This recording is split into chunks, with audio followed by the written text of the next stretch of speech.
Today is the day that owners of General Motors electric vehicles have been waiting for a long time. And that's because today is the day that General Motors EVs get access to the Tesla Supercharger network. That right there was the very first time somebody plugged in, successfully charging a General Motors electric vehicle outside of General Motors and Tesla while they did their testing. That's because they've given me exclusive access to use the Supercharger network before it's open to the public. Let's get into it.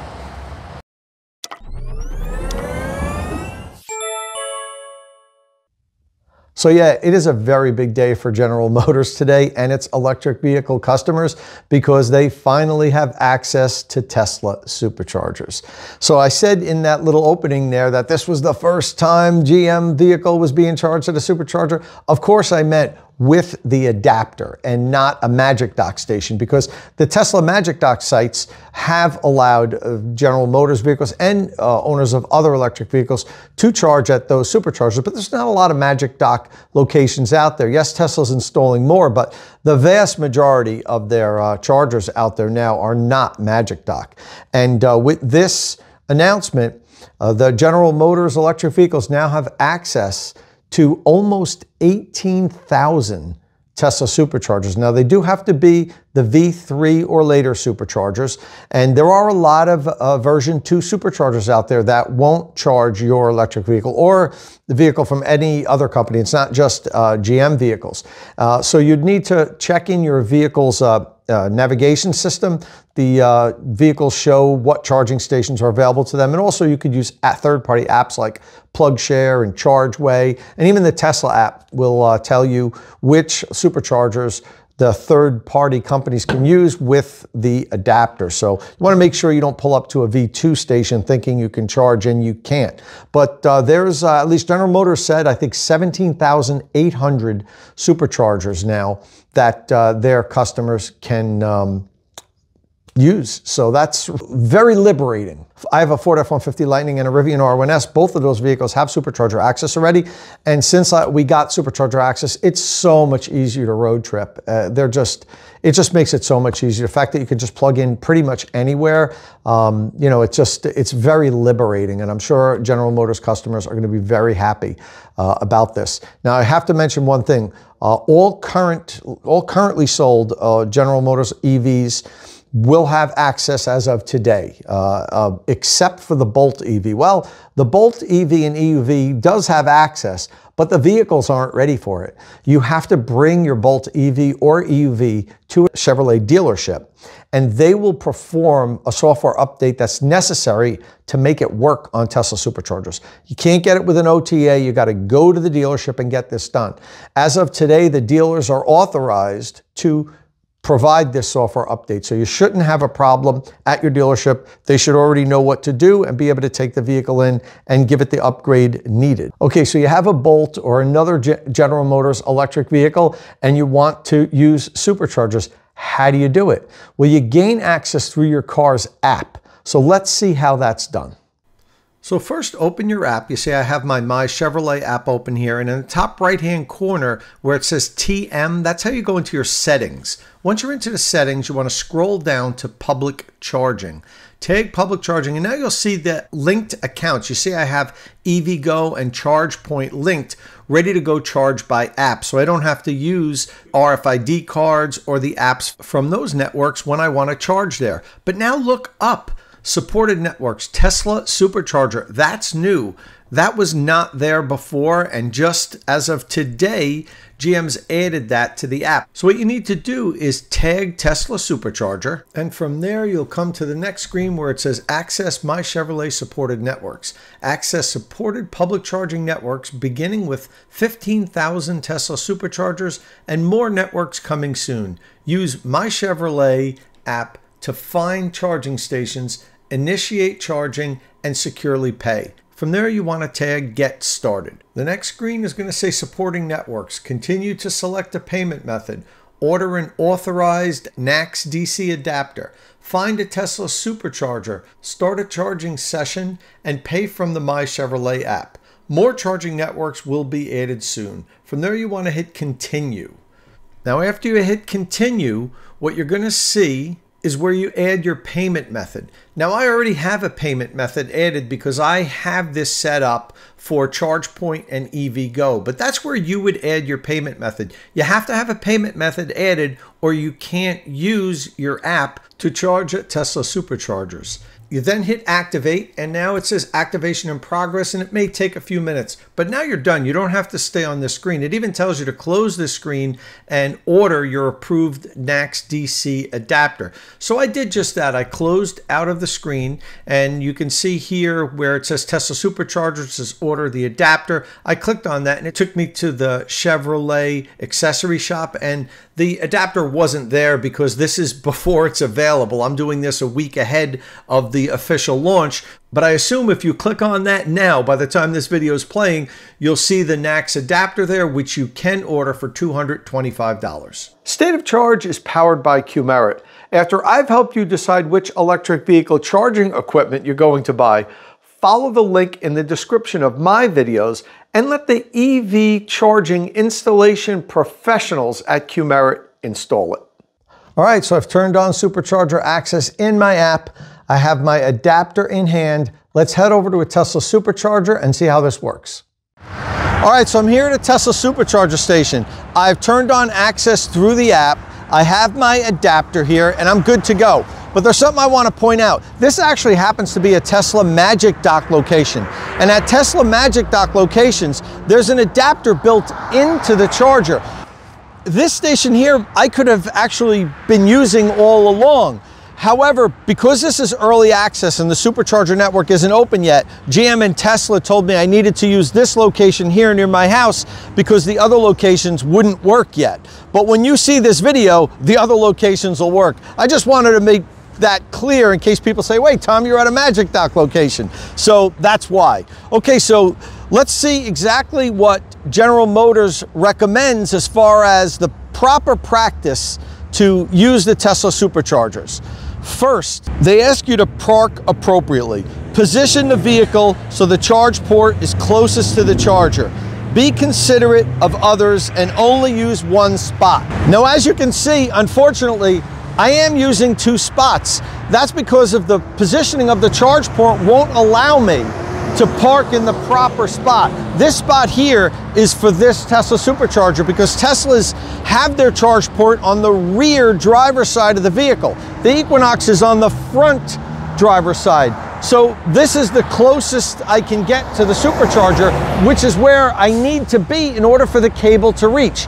Now, they are coming out with Tesla Supercharger extension cables from third parties in the future, but we're not really here to talk about that yet, and I'm not sure how GM is going to feel about their customers using these extension cables. So I had to take up two spots. I wish I didn't have to, but in some instances you're going to have to. Luckily, there's a lot of open stalls here today, so I'm not stopping anyone from charging. Okay, so once you've pulled into the best parking spot that you can, step 2, and that's connect the adapter. Open the charge port door, remove the charging cable from the station, and connect the adapter to the cable.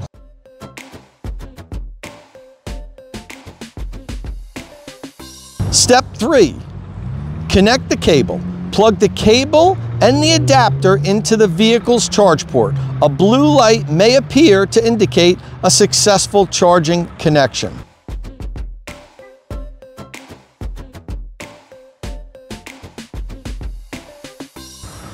Step 4, from the app's home, select Charge Now.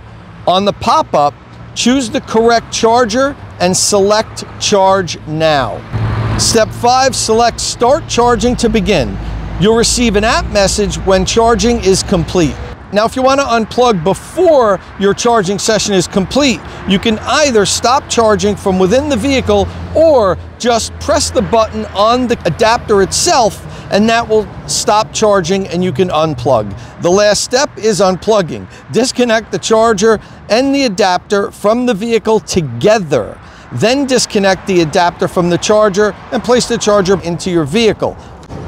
Now, the interesting thing about that last step is General Motors recommends that you remove the adapter and the connector from the vehicle first, and then remove your adapter from the Tesla charger and then put it back in the Tesla supercharger. However, there are third-party adapters, Lectron in particular, that recommends the opposite. They want you to first disconnect the Tesla connector once charging is stopped, holster it, and then remove the adapter from the vehicle. And that's because some of the Lectron adapters seem to have a very tight tolerance inside where the Tesla connector goes in. And customers are having a hard time pulling it apart. So by leaving it in the vehicle and pulling this and pulling it out, you've got a stronger base to remove the Tesla connector. Now, we don't know yet if the Lectron adapter is going to be one of the third-party adapters that General Motors endorses. We'll find that out soon, hopefully. Okay, well, that's pretty much it as far as how to use the Tesla superchargers with your General Motors EV.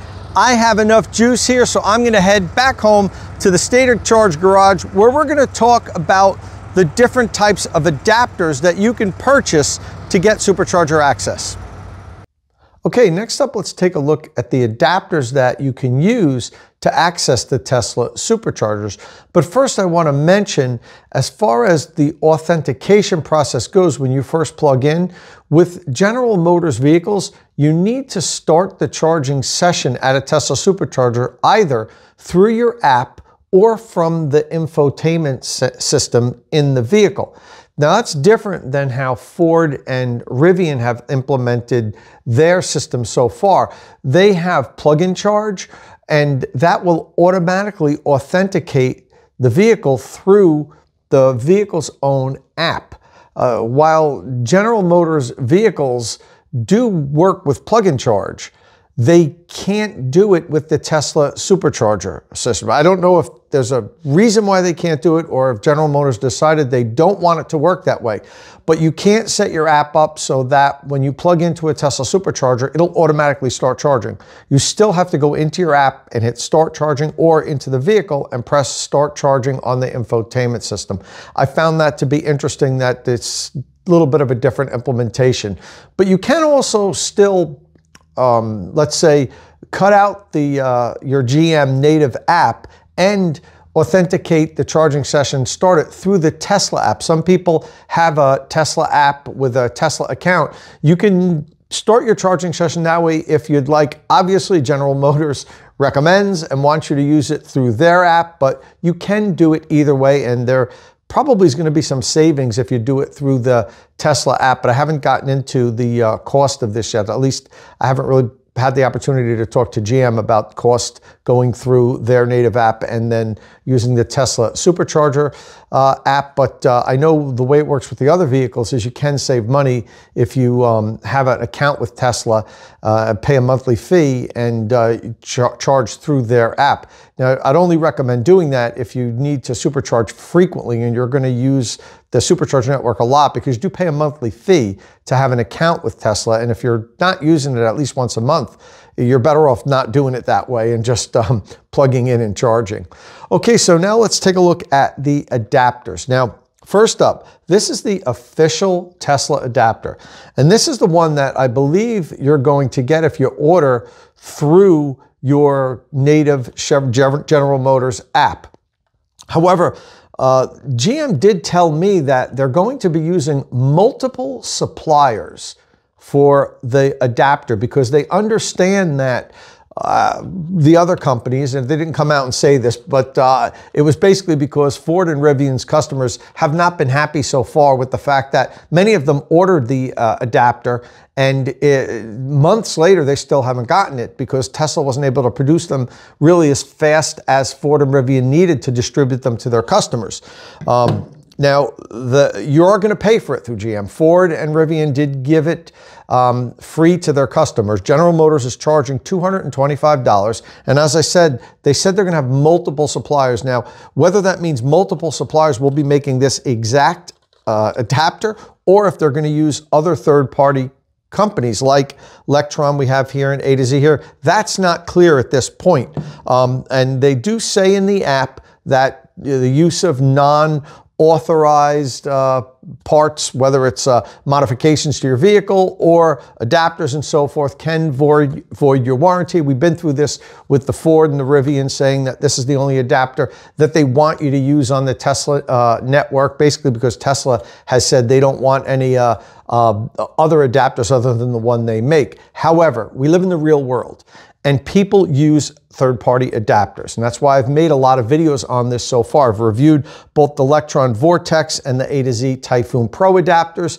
And these are the two adapters that I feel comfortable using. There's some other ones out there that are cheaper and engineered not quite as well. Even one company, Tesla, had to go after because they made some claims that weren't accurate and they felt the adapter wasn't safe. To this date, I don't know of Tesla having any type of litigation or anything against A to Z and Lectron, and I've used these adapters on my electric vehicles extensively, and I'm pretty confident that with the quality of these. Now, all these adapters are rated for 1,000 volts and 500 amps, so none of them will charge faster or slower than the others. They all should be able to handle the maximum power that the supercharger can put out, so that shouldn't be an issue. So I thought I'd just mention these while we're here. I still don't know exactly how fast GM's going to be able to get these out. The other two companies still don't have all the adapters out to their customers that ordered them 5 and 6 months ago. So, you know, unless GM has some type of magic wand and they're going to get a ton of these, I think their customers might experience the same thing. So that's why I'm going over these really quickly. This is the Lectron Vortex NACS to CCS1 adapter. It sells for $199, and you can get 10% off if you use the coupon code State of Charge when you purchase it from the Lectron site. Next over here, we have the A to Z Typhoon Pro NACS to CCS1 adapter. It costs $190, and you also can get 10% off if you purchase it using the State of Charge coupon code. The official adapter here that GM's going to be selling through the app that I showed you earlier is going to cost $225 when you purchase it through the app. So the cost is similar. These third-party adapters are a little bit less, and I'm not going to tell people to buy this one, or this one. You have to make that choice. If you don't feel comfortable using what's considered a non-approved adapter, wait for the official Tesla adapter to come out, or perhaps GM is going to also say, you know what, we're using the Lectron or the A to Z adapter also. That's an authorized adapter. You can use that also. I think all of this is going to be settled once the UL2252 is formally introduced and the adapters get UL certification. Currently, no charging adapters have official UL certification because it's a new certification process that wasn't developed yet, and it's the industry's moving faster than UL, but we seem to have that down now, and I think by the end of the year that's going to be finalized, and then we'll see which adapters pass UL certification. I obviously won't recommend adapters that aren't UL certified, but right now there's no UL certification, and all three of these adapters I find work very well and I think are engineered properly. Okay, well that's pretty much it on our GM has supercharger access video. It's a good day for GM. It's a good day to be an owner of a GM vehicle. I'm very happy with it. It's going to make road tripping in my Equinox a lot easier. It's just so good to have those extra, you know, almost 18,000 places to plug in across the country. I'm happy that the industry moved in this direction. It's interesting to me that it took GM more than 6 months after Ford and Rivian got their access. No other OEM got their access. They got access like in March and April, and now here we are, the middle of September, for the next OEM to get access. We were kind of expecting it to happen a little bit quicker, but I think the fact that Tesla had that purging of their supercharger, or no, their charging team, the whole charging team, 500 people, something like that. I know they hired a bunch back, and but that had to slow down this transition to the NACS for the OEMs and their access to superchargers. Who's next? I believe it's going to be Volvo and Polestar. I believe Mercedes maybe after that, and then Hyundai and Kia. Those are the OEMs that I think we're going to be seeing next at Superchargers. There's no guarantee about that, but I'm pretty sure now things are getting back on track with Tesla, working with these companies to get this all ironed out. And I think before the end of the year, we're going to have a couple other OEMs with access. But for now, it's GM's day. Congratulations, you got Supercharger access. I'm sure your customers are going to be very happy. Listen, if this is your first time here at State of Charge, please hit that subscribe button and ring the notification bell so you don't miss any upcoming electric vehicle news and reviews. And as always, thanks for watching.